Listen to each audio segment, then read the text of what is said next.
स्वागत है आपका फिर से मेरे चैनल पर। आज हम लोग समझने वाले हैं फंक्शंस ऑफ अकाउंटिंग। क्या है आखिर अकाउंट्स का फंक्शंस, अकाउंट्स आखिर काम क्या करता है। ठीक है, तो वीडियो को एंड तक देखना, बिल्कुल भी स्किप मत करना। तो चलिए फिर स्टार्ट करते हैं। फंक्शंस, जैसा कि हम लोग जानते हैं कि अकाउंट्स बेसिकली क्या करता है कि वो बिजनेस में जितने भी लेन देन हो रहे हैं, जितने भी सेल परचेस हो रहे हैं, जो भी हो रहा है, उन सबको आइडेंटिफाई करके लिखना, बेसिकली मॉनेटरी वैल्यू में लिखना, ये अकाउंट्स कहलाता है। तो यही से हमें पता चल जाता है कि अकाउंट्स का पहला ही काम हो जाता है कि मेंटेन करना रिकॉर्ड्स, वो भी कैसे, सिस्टमेटिकली। अब अकाउंट्स, जैसे अभी हमने समझा कि अकाउंट्स क्या करता है काम, कि वो बिजनेस के ट्रांजैक्शंस को रिकॉर्ड करता है। रिकॉर्ड करना मतलब लिखना, डायरी में नोट करना। अगर ये डायरी में केवल और केवल लिखते रहेंगे तो उससे कुछ फायदा नहीं होने वाला, जब तक उसमें सिस्टमेटिक तरीके से ना करें। इसको आप लोग इस तरीके से समझिए कि आपने देखा होगा अक्सर राशन वाले दुकान पे वो उधार भी माल बेचते हैं और पैसे में भी, राशन मतलब उधार भी बेचते हैं और कैश में भी, पैसे में भी बेचते हैं। तो जो उधार बेचते हैं उनके लिए क्या होता है कि वो सामान आते हैं, खरीदते हैं उधार और बोलते हैं कि 1 महीने बाद हम लोग पैसा दे देंगे। तो उनके नाम से वो कॉपी में क्या करते हैं कि जैसे कोई आ गया, मान लीजिए मोहन आ गया, तो मोहन लिख देते हैं और जो जो सामान खरीदा लिखते रहते हैं महीने भर, है ना।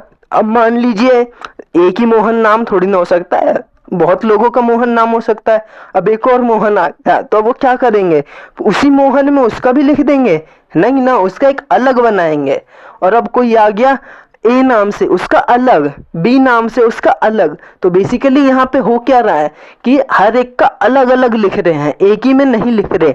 इससे एक सिस्टमैटिक तरीका बन जाता है कि चीजों को हम लोग आसानी से समझ सकते हैं और ये काम को भी आसान कर देता है। अगर हम लोग ऐसा नहीं करते तो हमें उसमें काफ़ी कंफ्यूजन हो जाती है और बहुत गलती होती।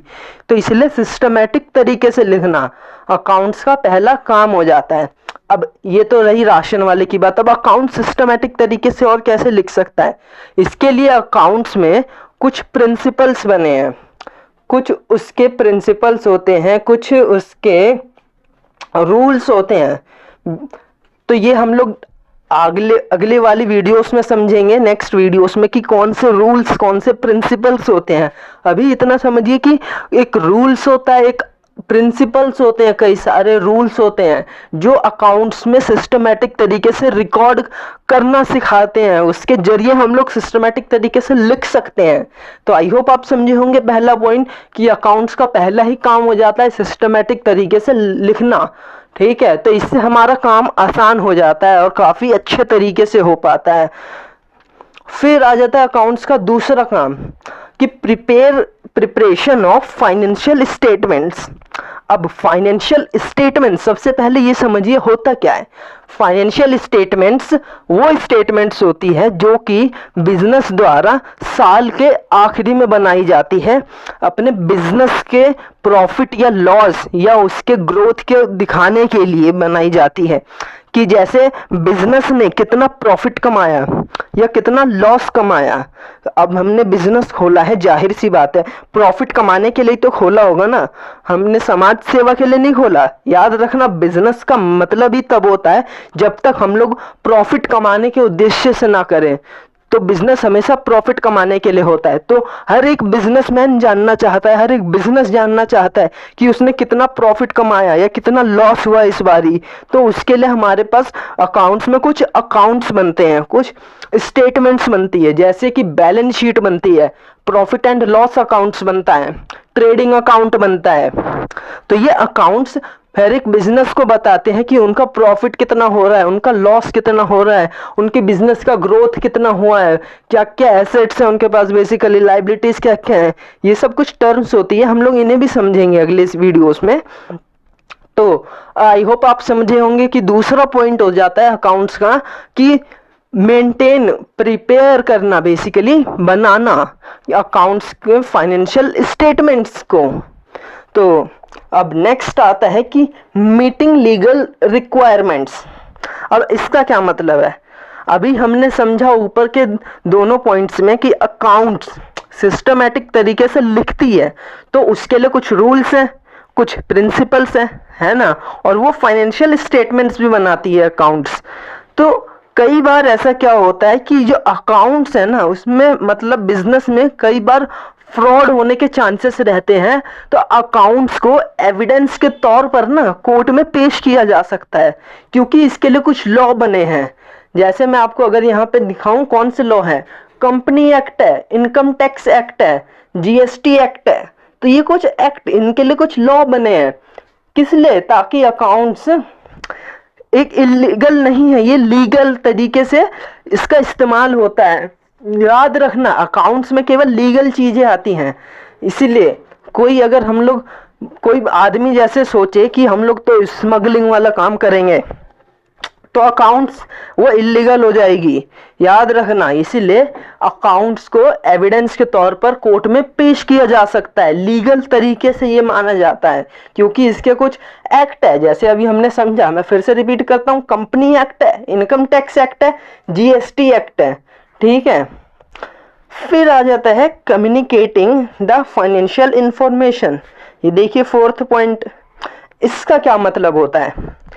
हमने अकाउंट्स की डेफिनेशन में एक चीज समझी थी कि अकाउंट्स को जब हम लोग एनालाइज कर लेते हैं उसके बाद कम्युनिकेट किया जाता है यूजर्स से, है ना। अब यूजर्स कितने प्रकार के होते हैं?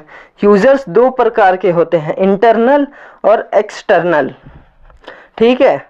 इंटरनल बेसिकली वो होते हैं जो कि बिजनेस के अंदर के हों, जैसे लेबर, एम्प्लॉयर, वर्कर्स।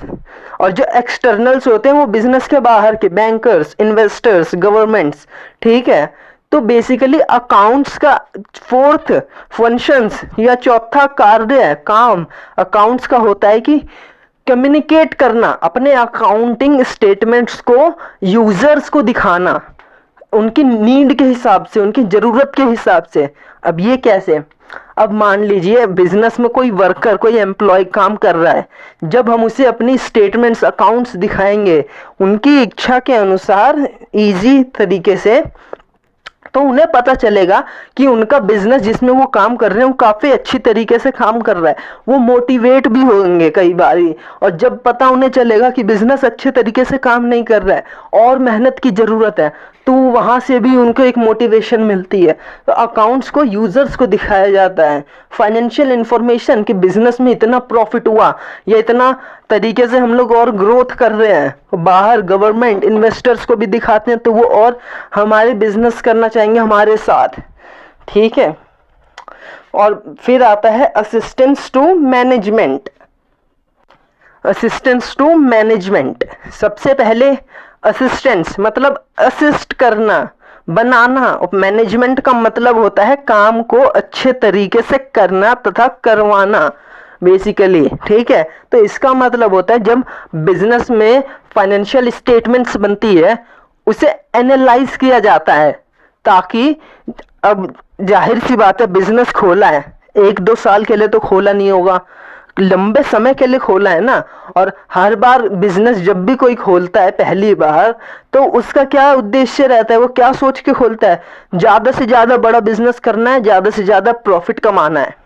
अब वो कैसे होगा? जब बिजनेस अपने गलतियों का पता करे, सोच विचार करे कि और हम लोग कैसे कर सकते हैं अच्छा काम।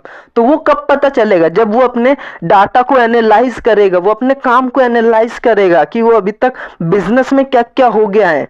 तो अकाउंट्स के जरिए वो फाइनेंशियल स्टेटमेंट्स को एनालाइज किया जाता है ताकि मैनेज किया जा सके, बिजनेस के लिए डिसीजन लिया जा सके, ताकि अच्छे तरीके से ग्रोथ हो सके बिजनेस की।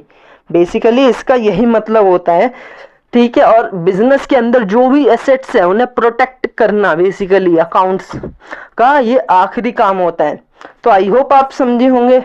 एक बारी फिर से रैपिडली समझ लेते हैं कि हमने अभी तक क्या क्या समझा। अभी तक हमने समझा 6 पॉइंट। उन 6 पॉइंट में सबसे पहला पॉइंट आता है अकाउंट्स का फंक्शंस में कि मेंटेन करना सिस्टमेटिक रिकॉर्ड्स, ताकि चीज़ें आसान हो जाए। इसके लिए हमारे पास अकाउंट्स में कुछ रूल्स है, कुछ प्रिंसिपल्स है, कुछ कॉन्सेप्ट्स हैं। फिर हमने समझा कि प्रिपेयर करना फाइनेंशियल स्टेटमेंट्स अकाउंट्स का दूसरा फंक्शंस हो जाता है। इसके अंदर प्रिपेयर किया जाता है कुछ फाइनेंशियल स्टेटमेंट साल के आखिरी में बिजनेस के, वो होते हैं जैसे trading account, profit and loss account and balance sheet. फिर हम लोगों ने समझा मीटिंग लीगल रिक्वायरमेंट्स। अकाउंट्स एक लीगल अकाउंटिंग है, इसे एविडेंस के तौर पर कोर्ट में पेश किया जा सकता है। इसके लिए कुछ एक्ट भी आते हैं जैसे company act, income tax act, GST act. फिर हम लोगों ने समझा कि अकाउंट्स को कम्युनिकेट के लिए भी इस्तेमाल किया जाता है यूजर्स के साथ, ताकि वो मोटिवेट हो सकें। फिर हम लोगों ने समझा कि मैनेज असिस्टेंस टू मैनेजमेंट, कि अकाउंट्स के डाटा को एनालाइज करना, स्टेटमेंट्स को एनालाइज करना, ताकि बिजनेस के लिए हम लोग डिसीजन ले सकें, अच्छे तरीके से बिजनेस का ग्रोथ हो सके और प्रोटेक्ट कर सके बिजनेस के एसेट्स को। तो आई होप आपको वीडियो अच्छी लगी होगी। प्लीज़ चैनल को सब्सक्राइब करना, लाइक करना एंड शेयर जरूर करना। और जो पॉइंट आपको समझ नहीं आया कमेंट में लिखना, मैं उसे ज़रूर सॉल्व करूँगा। Thanks for watching my videos.